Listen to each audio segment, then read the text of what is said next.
Assalamualaikum warahmatullahi wabarakatuh.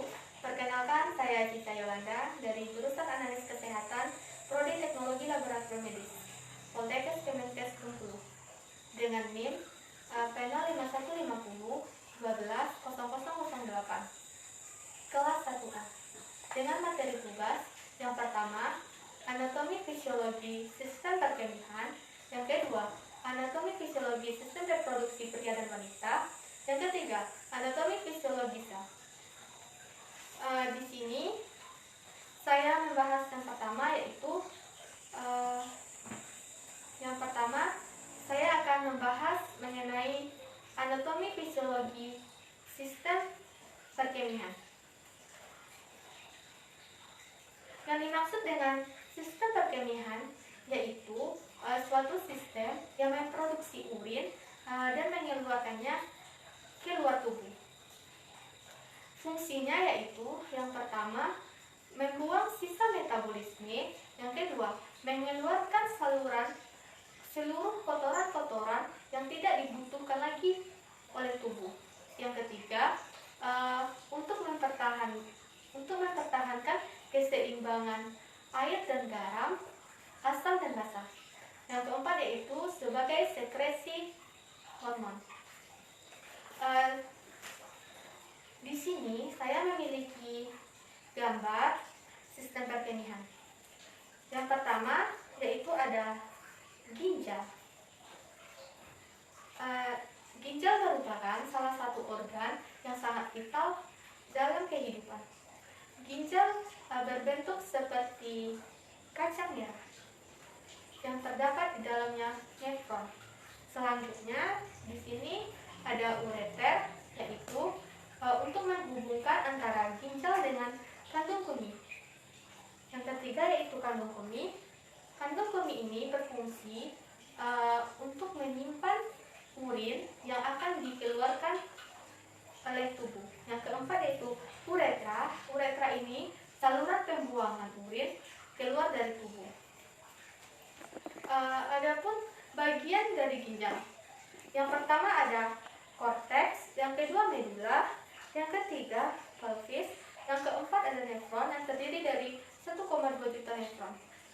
Bentuk nefron sendiri yaitu seperti ini, yang terdiri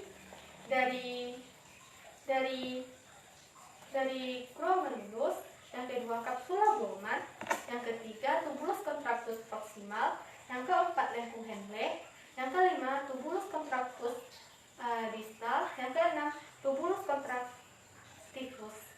Yang pertama saya akan menjelaskan tentang glomerulus, yaitu bagian ginjal yang berfungsi untuk menyaring zat sisa dan membuang cairan serta elektrolit berlebih dari tubuh.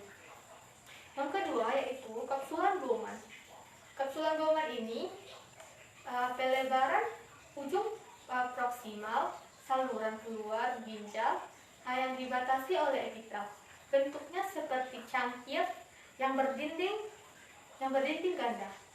Yang ketiga yaitu tubulus contractus proximal, yaitu untuk mengurangi isi filtrasi glomerulus.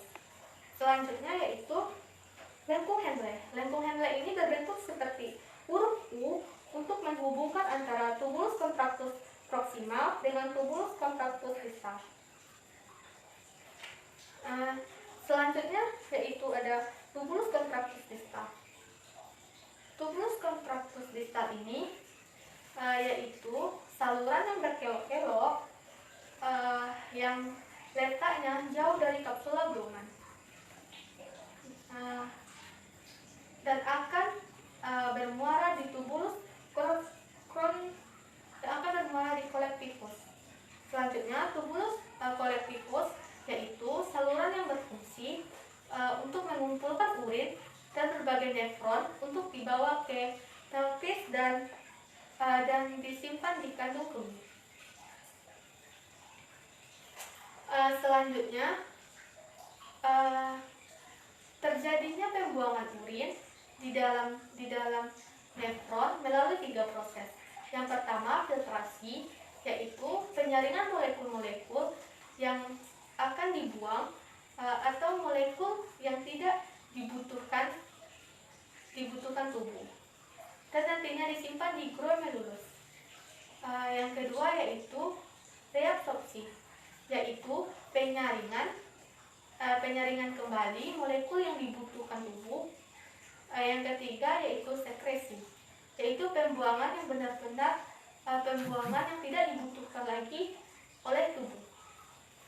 Selanjutnya saya akan menjelaskan tentang materi yang kedua,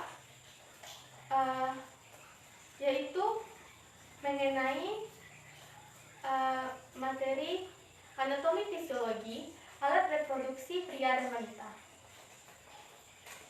Manusia berkembang biak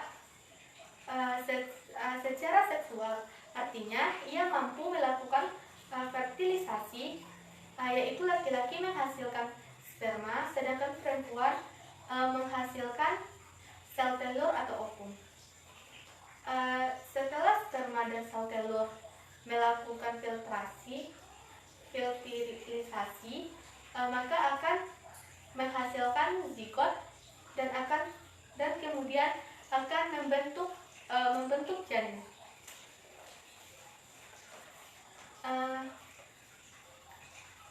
Yang pertama saya akan menjelaskan tentang alat reproduksi pria.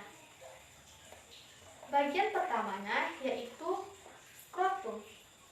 Skrotum ini ialah kantong pembungkus testis yang bisa berkerut maupun mengendur dan juga dapat mengatur suhu testis.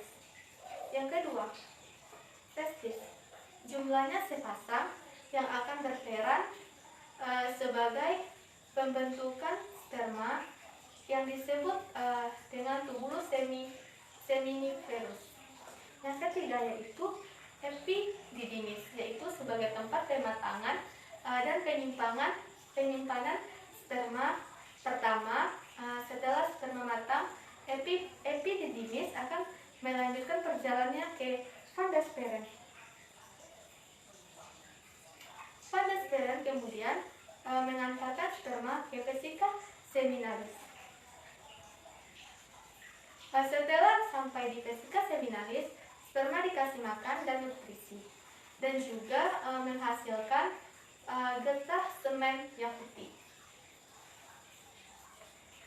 Setelah itu, ia menuju kelenjar prostat, yaitu tempat bertemunya saluran sperma dengan saluran urin.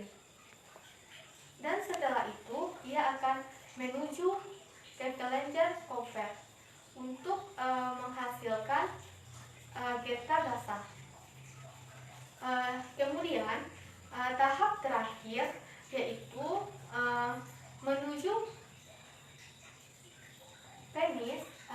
Untuk dikeluarkannya sperma di penis itu ada jaringan yang namanya estil yang nantinya membuat penis mampu berkontraksi dan berelaksasi.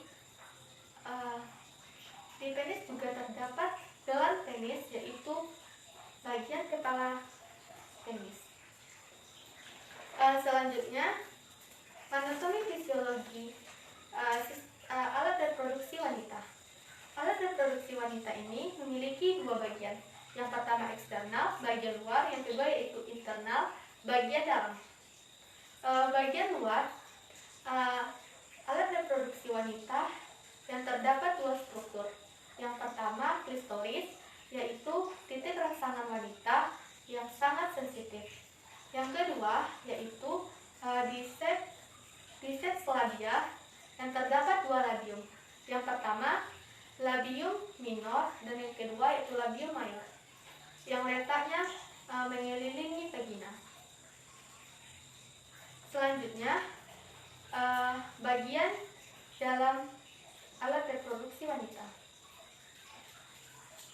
Yang pertama ada ovarium. Ovarium ini menghasilkan ovum yang dinamakan evolusi. Bentuk ovarium ini seperti kacang, kacang almond. Yang kedua yaitu tuba fallopi atau oviduk, letaknya memanjang dari rahim menuju lubang berbentuk corong di setiap ovarium. Setelah ovulasi, ovum meninggalkan ovarium menuju tuba fallopi. Bertemu dengan sperma, akan melebur menghasilkan zigot, kemudian membentuk janin yang terdapat di dalam rahim. Selanjutnya rahim. Rahim ini organ tebal berotot yang mampu berkembang pada masa kehamilan untuk menampung janin selama 9 bulan lebih. Yang keempat yaitu endometrium, yaitu lapisan dalam bagian rahim yang kaya pembuluh darah. Makanya lapisan ini di saat menstruasi akan meluruh. Selanjutnya yaitu bagian rahim. Bagian rahim ini ada namanya leher rahim yang dinamakan cervix. Selanjutnya yang terakhir yaitu vagina. Vagina ini bagian berotot tetapi elastis yang berfungsi sebagai tempat dimasukkannya penis dan tempat awalnya sperma, dan juga berfungsi sebagai tempat jalannya bayi keluar saat dilahirkan. Selanjutnya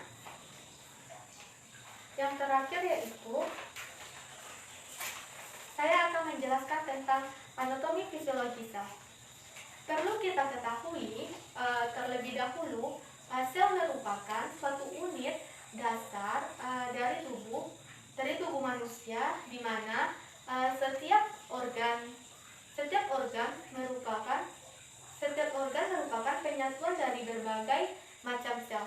Jumlah sel sekitar 100 triliun sel. Adapun fungsi sel, yang pertama yaitu untuk mengangkut nutrisi, oksigen, dan hormon. Yang kedua, membentuk jaringan. Yang ketiga, menjalankan proses metabolisme. Yang keempat, melakukan proses pembuangan. Yang kelima, melaksanakan pertahanan tubuh. Di sini saya akan menjelaskan anatomi sel itu sendiri. Yang pertama yaitu ada nukleus. Nukleus ini terletak di tengah sel yang merupakan pusat kegiatan kimiawi. Yang kedua ada nukleolus, yaitu anak sel yang terdapat di dalam inti sel. Yang ketiga yaitu sitoplasma. Bagian dari sel yang berbentuk cairan yang berada di luar nukleus atau disebut dengan inti sel. Yang keempat, badan Golgi. Badan Golgi ini membentuk kantung vesikula untuk sekresi. Yang kelima, membran sel untuk memisahkan sel dari cairan intertrial di sekitarnya. Yang keenam, lisosom. Lisosom adalah organel atau membran yang ditemukan pada banyak sel. Yang ketujuh, smooth endoplasma reticulum, yang fungsinya adalah untuk membentuk lemak dan steroid. Yang kedelapan, mitokondria. Mitokondria ini adalah organel dengan membran ganda yang ditemukan pada sebagian besar organisme eukariotik. Yang kesembilan ada ribosom. Ribosom merupakan organel yang berukuran kecil dan padat dalam sel dan berperan sebagai tempat sintesis. Yang sepuluhnya ada vakula, yaitu organel yang dibungkus oleh membran sel yang paling besar. Selanjutnya yaitu ada mikrofili yang di luar ini. Selanjutnya ada sentriol, adalah struktur yang berbentuk tabung yang terdapat dalam kebanyakan sel eukariota. Itu yang terakhir, raw endoplasmic reticulum, untuk mengalir dan membawa protein tersebut ke bagian-bagian sel lainnya. Baiklah, cuma itu yang bisa saya sampaikan. Kalau ada kata yang salah, mohon maaf.